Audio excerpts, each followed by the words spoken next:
Bonjour à tous et bienvenue dans cette nouvelle vidéo. Aujourd'hui, je vais donc vous présenter la liste de mes premières extensions que j'installe dans Visual Studio Code lorsque je veux commencer à travailler.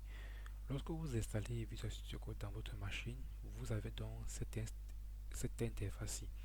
Ici en bas, donc, vous n'avez rien, donc ici, il n'y a aucun projet lorsque vous installez Visual Studio Code pour la première fois dans votre machine.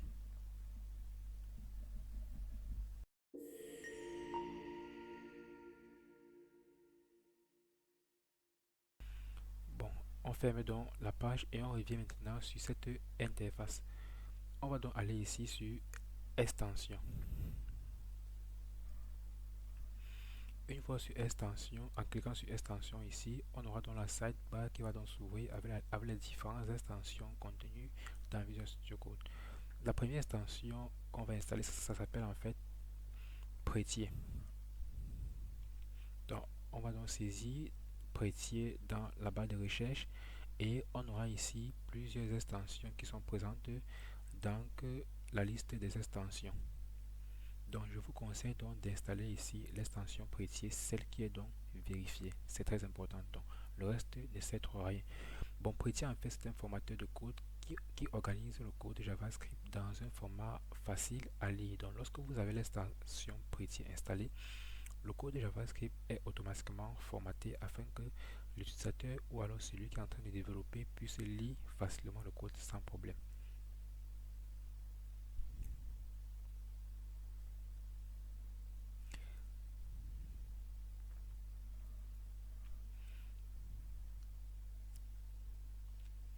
Donc la prochaine extension s'appelle en fait ESLint.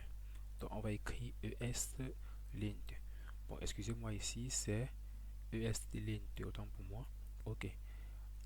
C'est quoi l'extension ESLint? Le ESLint est un linter qui détecte en fait qui détecte et corrige automatiquement les erreurs de codage. Bon, en termes de correction, je ne fais pas trop confiance à cette extension qui corrige le code.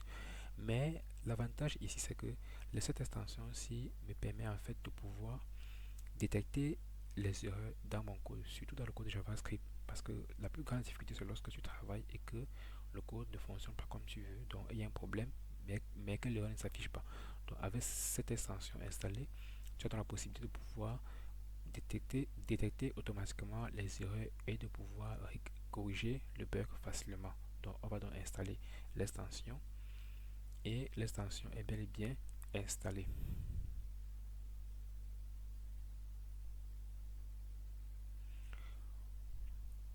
Donc, la prochaine extension ici, ça s'appelle Lifesaver.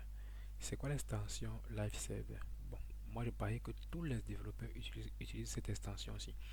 Lifesaver ici, c'est une extension qui permet d'utiliser l'éditeur de code en fait comme étant un serveur local. Donc, lorsque vous avez donc Lifesaver installé sur votre machine, vous n'avez pas besoin d'actualiser chaque fois le navigateur pour pouvoir visualiser le rendu. Bon, on va donc ouvrir le navigateur ici et je vais essayer de vous montrer comment est-ce que cette extension donc fonctionne. Donc je vais ici essayer d'ouvrir un projet où il y a déjà le code afin de vous montrer comment est-ce que cette extension fonctionne.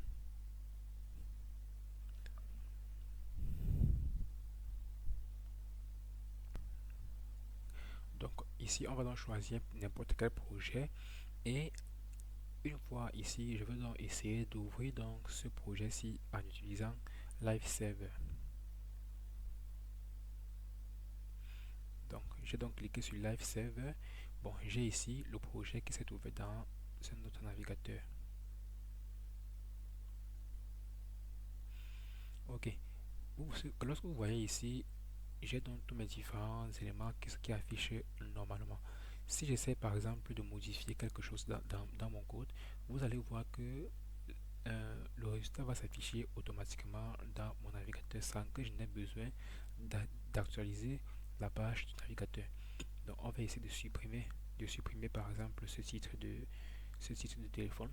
Donc on va donc supprimer ce titre et vous allez donc voir que le titre a été supprimé automatiquement dans le rendu de notre navigateur. C'est parce que l'extension Lifesaver est donc installée et ça permet en en fait de pouvoir actualiser de manière asynchrone la page. Donc, on doit revenir ici et la prochaine extension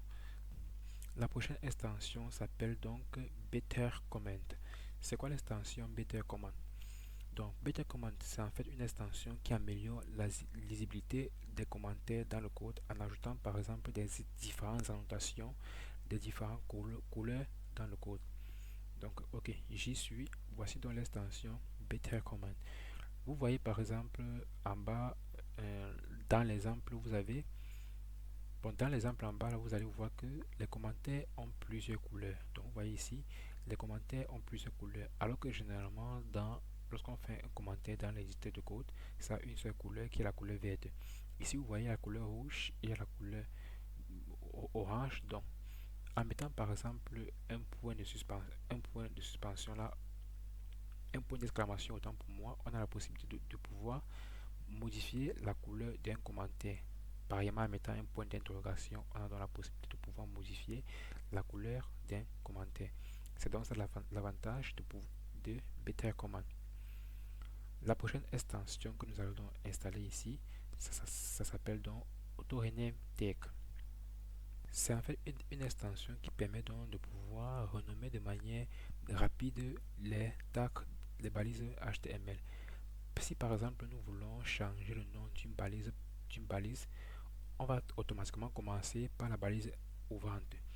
Donc si cette extension n'est pas installée, lorsqu'on doit modifier la balise ouvrante, la balise fermante ne doit pas être modifiée. On doit faire un exemple ici, je modifie cette balise div et je vais donc écrire nav à l'intérieur et j'appuie sur Entrée. On voit ici que la balise fermante n'a pas été modifiée. Cette balise n'a pas été modifiée parce que j'ai modifié uniquement la balise ouvrante. Donc, puisque l'extension n'est pas installée, la balise fermante n'a donc pas été modifiée. On va donc l'installer et on va maintenant revenir sur l'exemple précédent. On repart dans Index et on voit ici que si je modifie maintenant la balise ouvrante, la balise fermante doit donc se modifier automatiquement. Vous voyez dans le résultat. Donc, en ayant donc cette extension installée, on a la possibilité de pouvoir modifier facilement et rapidement les balises sans se casser la tête. La prochaine extension s'appelle GitHub, autant pour moi, excusez-moi pour l'anglais, ça s'appelle GitHub. C'est quoi GitHub? Bon, tout le monde connaît GitHub aujourd'hui. En fait, c'est une extension qui permet de suivre les modifications, de pouvoir collaborer avec d'autres développeurs. Puisque lorsque nous travaillons sur GitHub et que on fait par exemple une modification, on a la possibilité de mettre la modification en ligne sur GitHub et les autres collaborateurs pourront donc pouvoir télécharger donc ces modifications-là sur les machines et de pouvoir apporter leur part de modification et de remettre en ligne. Comme vous voyez ici, vous avez plusieurs extensions GitHub qui existent ici. Il y a pour le thème, il y a GitHub Copilot qui fonctionne avec l'intelligence artificielle bien évidemment. Il y a GitHub Action. Bon, moi personnellement, je ne vous conseille pas d'installer toutes ces extensions lorsque vous êtes débutant, lorsque vous venez de commencer. Donc, nous ici, je peux vous conseiller d'installer tout simplement GitHub Pull Request qui est en fait important, qui vous permet de pouvoir